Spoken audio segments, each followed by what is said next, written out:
tunia I body che hiya le photo editing neocha Photoshop thu hi introduction I bolowin tutorial zone ni ta akibol do ta in one le tutorial 1 and 2 kitin cha hin tool sources si anaki sei ta in hiche hi yam tia aveno mama le description azong a link kan koiding hi in laptop langa panin na beta hitin photo I bol na ding a hin version hi Photoshop ni tam ta om ji in hoi ji pen nang version hom chu ka het lo ji in alang pi a background hi khel ding hitale ni lo di ham ti tu nin vele hom phan tin samkar ga suwa de ni de chinading chun chilaya hin tool sina sei ho la khati man di hin chilaya quick selection tool na chi I man di wa hi chi hi ka click nga le ke ai Photoshop hi 2018 a hi in chila hin achung lang hi vele chun select subject kiti o men na ka copy an chi hi ep kan ham tia le ve ga click lang na mo chi ai chi kala in na chi tool se cha nga hin chila pa na hi move tool pa na ki board thei lo hin na chila chum lo he chila ya quick selection tool na ga click phat le la select subject ti lang ep hom ti chuna ga viau tin chi Photoshop ma ko na direct nga is subject so unselect jeng hi chi chu Photoshop latest lang ho hoi na hi sia hin masa penin silang layer lang hin chi lew han sila chi hi kala ding hi add emas ka add le background si asu manga a subject bo zo select ke bo si chu tu ai active na ke mo he tai chia hi in hoi lo hin kisu set lo hin hoi set na ten lo hin pijenam tia le direct selection kin ta abol hi ji chan vele chan ning la ho hi ki ham sap ta ai lo le hoi ta ki ket lo hi so correction bol na dinga chu em khat asam la de di he hoi pon asam la hi Achaina I body hin ama sangin aning ho vel a hello le chilaya akhot aban to ata sa ke ka neocha cha ho hi Eiman bol thidan ja tampi omen na ki kui selection na hina ga chi a elang wal le na delete thei hi na chi selection tool alin in I lo de ham pia le bracket third bracket tiram chi tu si leaf learning me election ta ho neo che right learning me le chi ho selection lin che na te dun ji control D deselect neo sa otin quick selection tool ma mangotin bol ro te chi khu apam allo kha ni lo dham tele or me ding window a chele or me in lang ta le tin maina sign hu min na chi khu maina sign um phala hin or me phala maina sign he di kon bol chi hung neo hi chi khu a hilai ka narap wala le na tha ki ding or na tha ding abana chana ga sona ga na or na me phal hen mai na som ding che kun asu neo kat plus om phal hon asu le na chi cha thang pia a be pe na het hianin si selection tu re tam min nang na dei chi delete ga me lang na chuna delete ding hai tai na neo cha choi lo ki dem de la chi eraser tu re lan lang ni si zo abong mo che na su le asu neo na chuna si neo wa neo nang desire size hi phal na garap the chi hoi ta bol na ding chun phat jong lu nin tin chi chu bol no mo le pon tu ne ai ga bol no chole hiti kin ta sim dham ti ho ge hiti hetan ta ban na chen chila mas e sim na ho et mas yet na ho double click le chen chi hung chom do ding in k Photoshop version in as ale pa len select chila ya select and mark sekitin na mas e bol chi hung chom do ding ai chila hin za de themin black and white back kisu yang na chu lo le si tam pio min so hena de na man the na nang in na de dan na to ai e bol no me pi ham tia le chia hin ko yo tin a ki chi ding de o min na chi sang in chi le ani ne hong ki ma thei lo tu hin zoom tin control plus me le zoom hi ale I kaino male I de kaidam ti ale space bar so le right click na photo je de na ka hi aning hina value kan bi yong am to chilang right lang hin si kin otin sila global refinement ti han lut le han smooth he kam khat ka tola le izo alaya concept jo no to si before after na chi a smooth sa hi I ket na ho aban feather hi piam ti ale feather hin a palm ho asu pi ha blur sa hi ti chu bo de oi pon to ai contrast wi pitinam I pi bolam contrast ni ti ale avom lai ho ha su voma cha akang lai ho su kang che hin chi chu kam khat lai do tin photo dong ju ya hin chi ki sei the lo hi chi chat bi chu to photo de hin chi yang ya photo win na 12 la 10 la 9 la to se point be smooth hi 32% hi ti ong ye le sa green ho cho ket la le lang pi a hi de yu cho hi yen na cho chilang hi om na la in tam khat ha sa de 30 lang pai ta ket zo loading ti jong le hi chan phat sa ho tin okay click le on control 0 to fit the screen hit ye time ale tu ai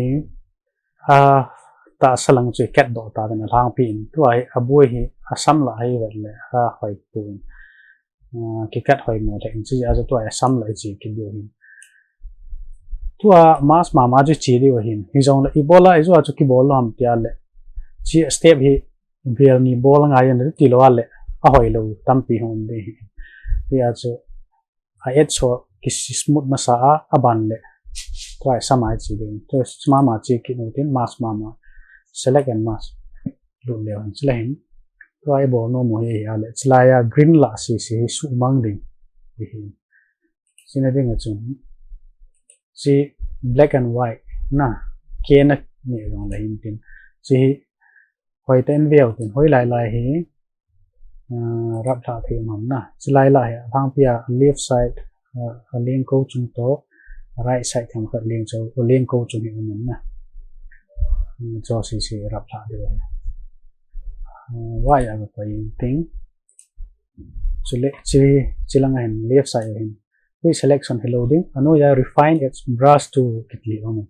chihin size se ka de right click ka bola la size sung leng don se ka de ka bol na kat ka zer size ka hol al ga pen lang pm tele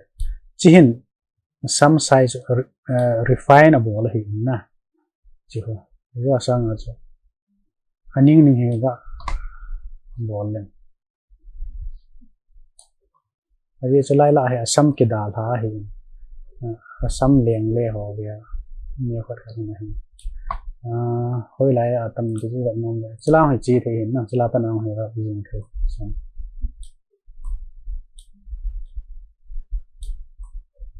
ni ham te ata sa ho ka su kha lai karap kha ma le chi lo de ham te ju le lang khon tho tho bol le the hin na lang pia hoi he chiang phatan tin okay na chi len de izo ato aki hi dan chi chana hi aki fine chi hi ale chlai green hi om dan tan I ti su mang de ham hit the screen ga ga kil le tu ai adang cha phachu ta na ye wangin asam la ho control plus sam la hai tu ai hoi lo chi la green la ho he tai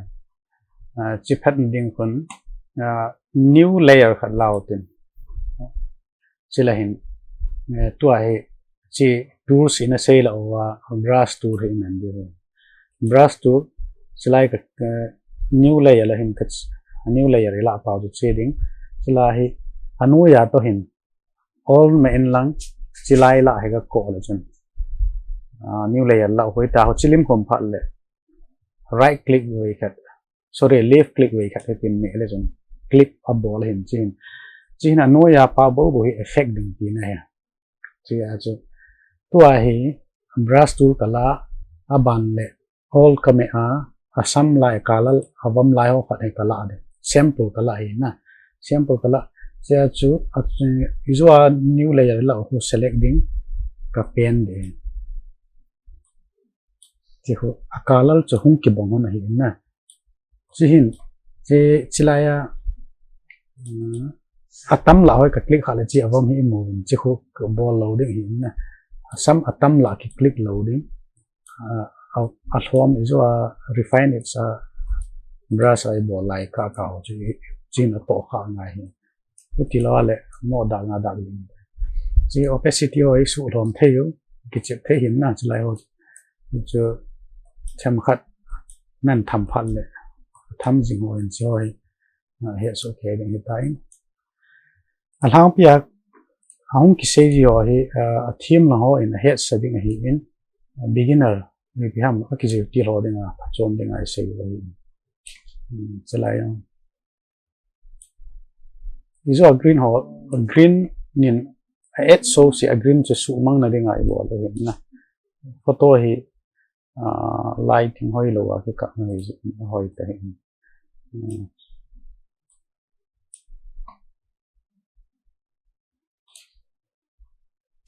sample la na cho all making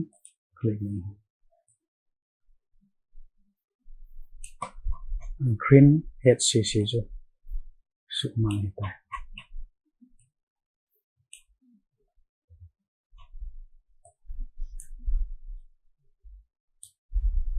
size alien din brush